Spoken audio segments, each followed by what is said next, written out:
Welcome along to a CNN Money Switzerland debate. This week we are discussing going back to work and the impacts this will have on our economies as they begin to open up.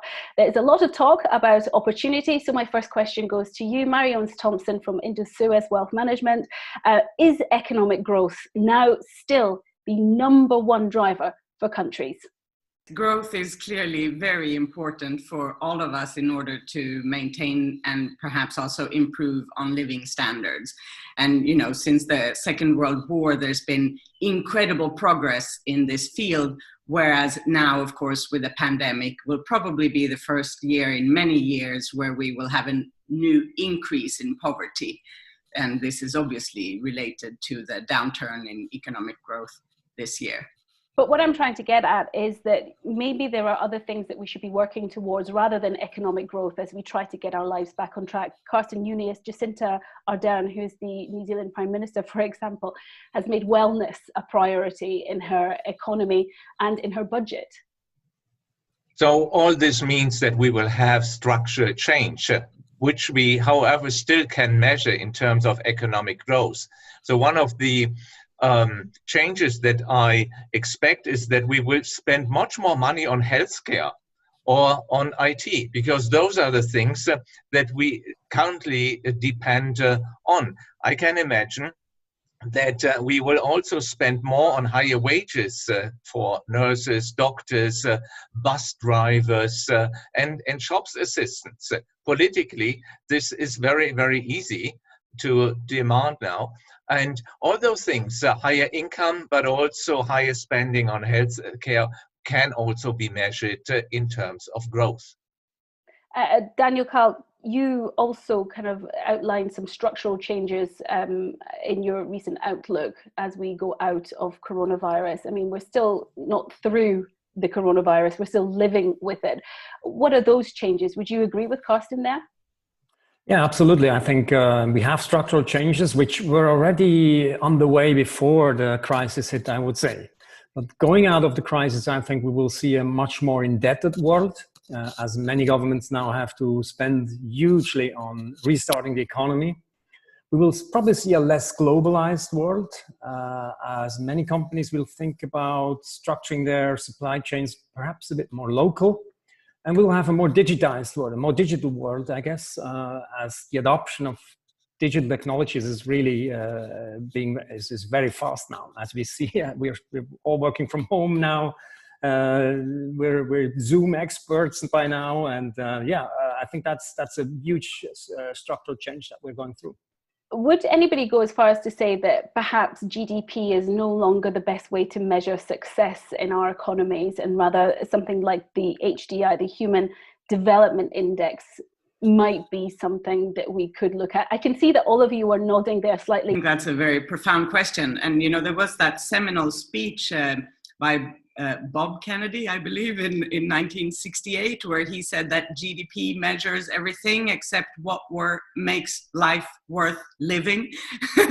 So we've known the shortcomings to GDP for a very long time, and yet we find it so difficult to not rely on this indicator because it is just one number per country and therefore easily assimilated. If we use the World Bank's development indicators, we have 140 indicators per country.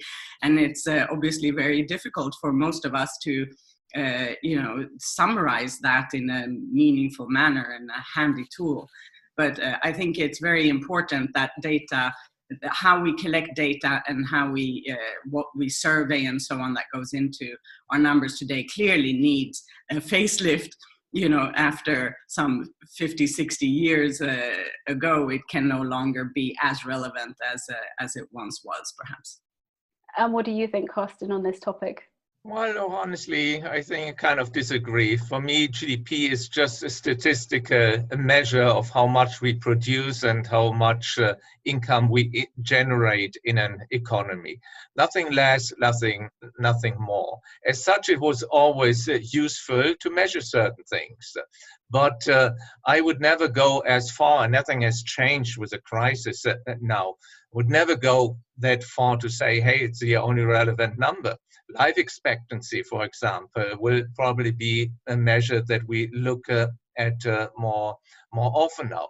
But other qualitative measures, how we spend our days, how well we feel, they have been as relevant before as after the crisis, and we should all never overestimate the GDP number as such, or not rely on others. But undoubtedly, there has been a lot of talk about how we'd like to make this the point of change going forward. And before coronavirus was even here in Europe, we were all talking about the relevance of climate in our investments, in our policies. Do you think, Karsten, if I can start with you, do you ever think that climate will be number one? If we want to save climate, if we want to save the environment, a sound economy, a healthy economy, and a stable economy is the best precondition to actually accept environmental goals.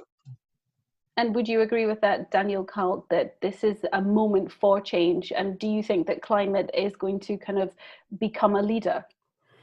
Yeah, if you're faced with such a crisis as we just go through, I mean, short-term goals of minimizing the damage from that crisis are clearly number one now. Climate has lost headlines. You don't hear about Greta anymore, but I'm sure as we recover from the crisis, climate will again gain more in awareness in societies. It's just right now, we're all focused on getting through this crisis, preventing a second wave in the virus, getting the economy back on track. I think that's why climate is not so important right now. But in the long run, of course, we have to care about the climate, about sustainable development goals. Also, investors can do a lot to support these. I think that will gain again after the crisis. Okay, but then again, Owens, Thompson, you have the price of oil to contend with currently. I mean, everybody wanted to get rid of oil. Even the Saudis were making a move away from oil before coronavirus, and here we are with oil prices at rock bottom. How can we ever kind of leave and make a change when we are faced with such low oil prices? That is an easy get for companies who are struggling in this environment. I think really the dislocation in the oil industry today is something that we need to take advantage of, so to speak. And the world as a whole subsidizes fossil energy consumption to the height of 6.5% of global GDP, which is more than the 5.9% of global GDP we spend collectively on education.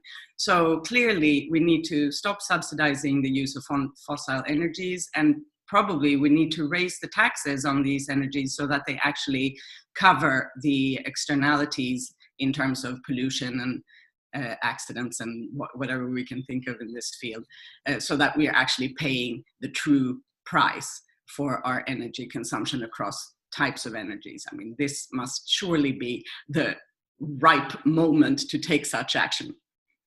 Let's move on now and talk about economic recovery, because as we're all getting back to work, that is what we are all working towards. According to McKinsey, the biggest threat to the economy right now in general terms is demand, which would suggest a rapid rebound once we're all back to work and spending money in the shops that are continually beginning to open across Europe. Would you agree with that, Carson Unius? Of this idea of a rapid recovery? Well, we have a demand and we have a supply side problem. People try to minimize risks that they have experienced in the past, and one important risk that people are going through now is one, illiquidity, which means that in the future they're going to save more and spend less. And the other is unemployment, which also means that they are trying to play it safe. And on a company level, that probably means that they are not investing that much. So, getting growth started by both supply side and demand side measures will be crucial for the coming months. And Daniel Kalt, in your recent economic outlook, you said that if any country can get over this, it's Switzerland. But I'm wondering what use is that if the rest of Europe, the US, the world is dragging its feet? Yeah, absolutely. Of course, Switzerland is still very much dependent on what's going on around us, especially in Europe. And I said that because we have quite a lot of fiscal leeway. Switzerland could spend another 17% of GDP without even risking losing its AAA rating. So we could do a lot more on the fiscal side, but that's not what we actually wish for. We all wish for getting the economy open again, so that people can spend again, and we get into a natural recovery mode here over the next couple of weeks. And for that to happen, we need to prevent the second wave, and that's a very difficult balancing act now as we go into opening the economy. And is your outlook taking into account a second wave, Daniel? We see the risk for it. Our base case still expects that we get into a recovery in the fourth quarter and into 2021. But of course, we know that we all could face a second lockdown, partial lockdowns again, which would just lead into a longer slump here. That's not our base case, but the risks are clearly there. If there is a rapid rebound, could we be looking at more inflation? Owens, Thompson. Yes, of course we could. I certainly don't think inflation is dead. It's just that 100 things at the same time, and hard to predict sometimes what the net will be. So we clearly have a very strong disinflationary impulse coming from the oil price, and the other prices, such as food, for instance, has been going up. If we're looking at the FAO's food price index, so. This will affect different countries differently according to how they weigh those items in their consumption baskets. And the structural impulse on top of everything is, of course, the technological revolution that has tended to depress price increases now for quite some time. So this is also a very lucky circumstance that on top of everything else, we also do not contemporaneously have a huge inflation threat. But that's not to say that those underlying currents are not present. But certainly, is inflation necessarily a bad thing? That's what the Swiss National Bank, is what the ECB have been working towards for many, many years, fairly unsuccessfully so far, Mary. Yes, I know. The worst impact of inflation, I feel, is when it's result on what happens to people's wages and purchasing power. So as soon as you have even a little bit more inflation at the same nominal wage increase, you have a reduction in your purchasing power. And this is, of course, why it's every central bank's mission to aim for price stability, however we define price stability. So certainly I am definitely in the camp of the less inflation, the better. But then, of course, if we open up the conversation and start talking about how to get rid of the debt burdens, which of course will be a huge issue for most countries after this pandemic, well, then we understand that higher inflation makes it easier to repay that debt, because it also, of course, devalues the real value of the debt that needs to be repaid. So okay. I think that we have 35 years probably. If you look at the Second World War experience, we have decades ahead of us, I would dare to purport, of arguably low inflation and low interest rates, and probably negative real interest rates. So Carson Unius, if I can leave the final word to you, how long will we be paying for the coronavirus crisis economically? Oh, that will be the next 20 years. But there will also be some benefits for some people, as I mentioned in the beginning, those that actually earn higher wages due to structural change, those companies that come up with new products that we need, not only the vaccines, but all the others that we need in order to increase our healthcare spending. And and unfortunately, there are also some people that have to pay for that higher debt. That is true. All right, well, we'll leave it there. Thank you all very much indeed for joining me. My thanks to Chief Economist Daniel Kalt from UBS, Owens Thompson from Indosuez, and Karsten Junius from Bank J. Safra Sarasin. Thank you.